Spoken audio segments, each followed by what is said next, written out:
પાટણથી સમાચાર હારીજના જાસકામાં ડુપ્લિકેટ દારૂ બનાવતી નકલી ફેક્ટરીનો થયો પર્દાફાશ। પોલીસે બ્લેન્ડર્સ પ્રાઇડની ડુપ્લિકેટ દારૂની મિની ફેક્ટરી પર દરોડો પાડી 3 લોકોને ઝડપી લીધા, જ્યારે એક આરોપી ફરાર છે।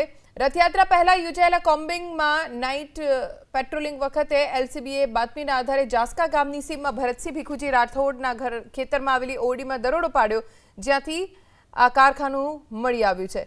દરોડા દરમિયાન પોલીસે 750 mlની 60 સીલબંધ બોટલ, સ્ટીકરના રોલ, સીલિંગ પટ્ટીનો એક રોલ, 700 ખાલી કાચની બોટલ, 3 મોબાઈલ ફોન સહિત કુલ 77,100નો મુદ્દામાલ જપ્ત કર્યો। જે બ્લેન્ડર્સ પ્રાઇડ કંપનીની કેટલીક ખાલી બોટલો, કેટલુંક ઇન્ડિયન મેડ ફોરેન લિકર અને આ જે બ્લેન્ડર્સ પ્રાઇડ કંપનીની ઇન્ડિયન મેડ ફોરેન લિકર છે એને બનાવવા માટે જે જરૂરી સ્ટીકર્સ છે, એવું થઈને કુલ 77,100 રૂપિયાનો મુદ્દામાલ એલસીબીની ટીમે ત્યાં સીઝ કર્યું હતું। સ્થળ ઉપર જ એલસીબીની ટીમને જે આ કામના આરોપી છે એવા ભરતસિંહ રાઠોડ, ચાપરાજભાઈ કાઠી અને કુંવરસિંહ ઝાલા આ ત્રણેયને પકડવામાં સફળતા મળી હતી।